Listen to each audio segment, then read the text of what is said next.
எல்லோருக்கும் வணக்கம். எல்லோரும் எப்படி இருக்கீங்க? நாங்கள் ரொம்ப நல்லா இருக்கிறோம். இன்றைக்கி ஃபுல் டே ரொட்டீன் ஒர்க் தான் பார்க்க போகிறோம். என்னோடய மார்னிங் டு நைட் வரைக்கும் இருக்க ரொட்டீன் தான் பார்க்க போகிறோம். வாங்க வீடியோக்குள்ளே போகலாம். காலையில் வெண்டைக்காய் அதிகமாக இருந்துச்சு. அம்மாவும் வாங்கிட்டு வந்திருந்தாங்க. முதல்லையும் நான் வாங்கினது வெண்டைக்காவும் இருந்துச்சு. அதனால் வெண்டைக்காய் பொரியல் பண்ணுவோம் அப்படின்ட்டு தான் எல்லாமே குட்டி குட்டியாக சாப் பண்ணி வச்சுருந்தேன். இது ஃபர்ஸ்ட் டைம் நான் ட்ரை பண்ணுறேன். எனக்கு வெண்டைக்காய் பொரியல் வேணும் எங்கள் வீட்டுக்காரர்கிட்ட சொன்னால் அவர் செஞ்சு கொடுப்பாங்க. எனக்கு நான் செஞ்சேன் அப்படின்னா அந்த வழுவழுப்பு தன்மை போகாது. இந்த தடவை செஞ்சு கொடுங்கன்னு சொல்லிட்டு நல்ல சீன் போட்டார். அதனால் நானே செஞ்சுக்கிறேன் அப்படின்னு சொல்லிட்டு நானே தான் பண்ணேன். வெண்டைக்காய் ஃப்ரை பண்ணும்போது அந்த வழுவழுப்பு போகிறதுக்கு ஹை ஃப்ளேமில் வைக்கணும். ஏதோ ஒரு வீடியோவில் பார்த்த ஞாபகம் அதை வச்சே பண்ணேன். கடைசியில் தக்காளி கொஜ்ஜியாட்ட பண்ணி அதில் ஃப்ரை பண்ணி வச்சுருக்கிற வெண்டைக்காயும் போட்டேன். பார்த்திங்கன்னா வழுவழுப்பு தன்மை போயிருந்துச்சு. நல்லாவும் இருந்துச்சு. லைட்டாக உப்பு மட்டும் பத்தாத மாதிரி இருந்துச்சு. அதனால் உப்பும் போட்டுக்கிட்டேன். அப்புறம் கடைசியில் பையனும் எந்திரிச்சிட்டான்.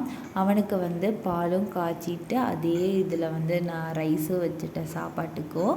காலைல சீக்கிரமாகவே எந்திரிச்சிட்டேன். அதனால் பையன் எந்திரிக்கிறதுக்கு முன்னாடியே குக்கிங் ஒர்க்கும் முடிச்சிட்டேன். அவனுக்கும் புட்டியில் பால் ஊற்றி கொடுத்துட்டேன். அவனை கட்டல்லையே குடிச்சிட்டு அதுக்கப்புறம் தான் வந்தான் கிச்சனுக்குள்ளேயே.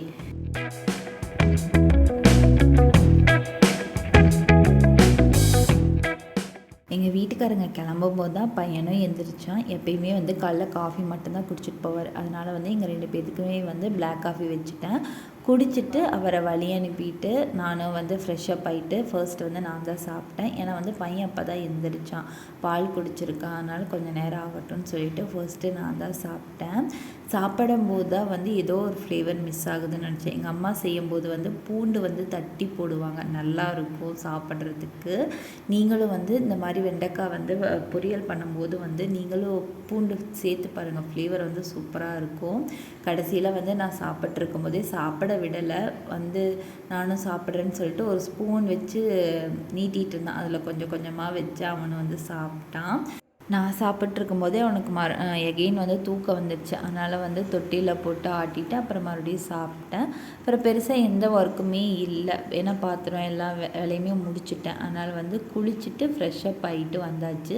கழுவி வச்சிருந்த பாத்திரமே எடுத்து வச்சுட்டேன். காலையில் பையனுக்கு கொஞ்சம் தேன் கொடுத்துருந்தேன். அது கொஞ்சம் மீதம் இருந்துச்சு.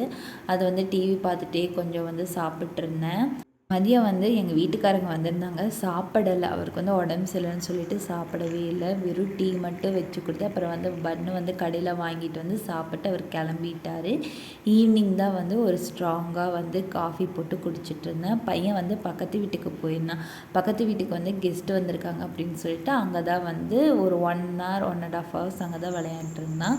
கரெக்டாக தீபம் வைக்கும் போது வந்துட்டான். நானும் அவனும் ஃப்ரெஷ்ஷப் ஆகிட்டு சாமிக்கு தீபமெல்லாம் போட்டோம்.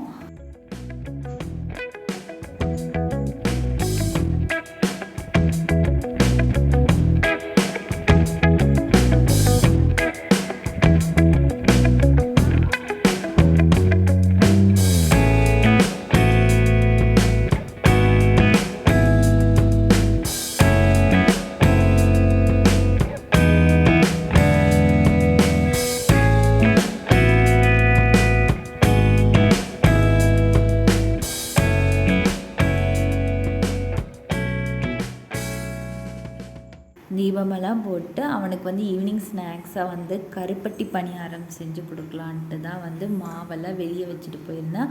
ஆல்ரெடி கருப்பட்டி போட்டு பாகும் காய்ச்சி வச்சுட்டு தான் போயிருந்தேன். மிக்ஸ் பண்ணி செஞ்சுக்கலான்னு சொல்லிட்டு ஒரு சப்ஸ்கிரைபர் சொன்னாங்க, ரவை போட்டு பண்ணால் அப்படின்னா டேஸ்ட் நல்லாயிருக்கும் அப்படின்னு சொல்லிட்டு. அதனால் கொஞ்சம் ரவை ஆட் பண்ணி கலந்து ஒரு 5 minutes வச்சுக்கிட்டேன். அது பார்த்திங்கன்னா நல்லா உப்பி ஒரு கெட்டியாக இருந்துச்சு. நான் அதுக்குள்ளே பாத்திரம் எல்லாமே வாஷ் பண்ணிட்டேன்.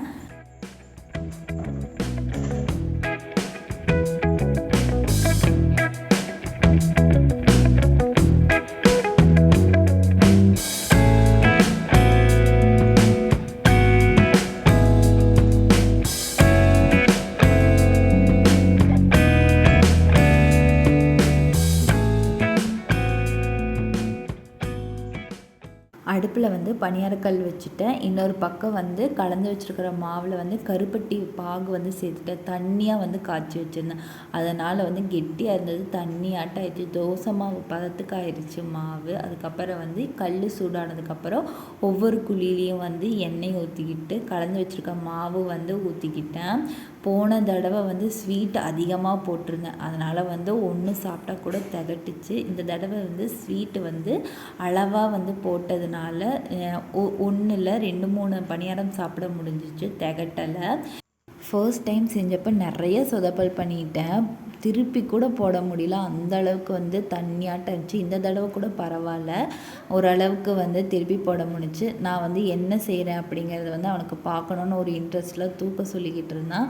அவனையும் தூக்கி வச்சுட்டு தான் வந்து பணியாரம் சுட்டுட்டு இருந்தேன்.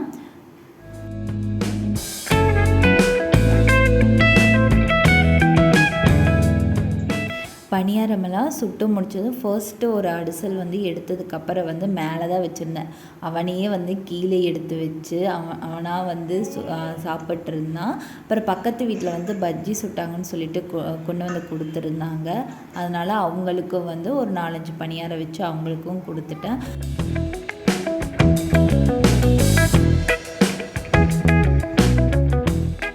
பணியாரம் சுட்டு நாங்கள் சாப்பிட்டோம். எங்கள் வீட்டுக்காரங்களுக்கு வந்து டேஸ்ட்டுக்கு வந்து வைப்போன்னு வச்சுருப்போம் 2 3 அப்படின்னு சொன்னால் காலி ஆயிடுச்சு.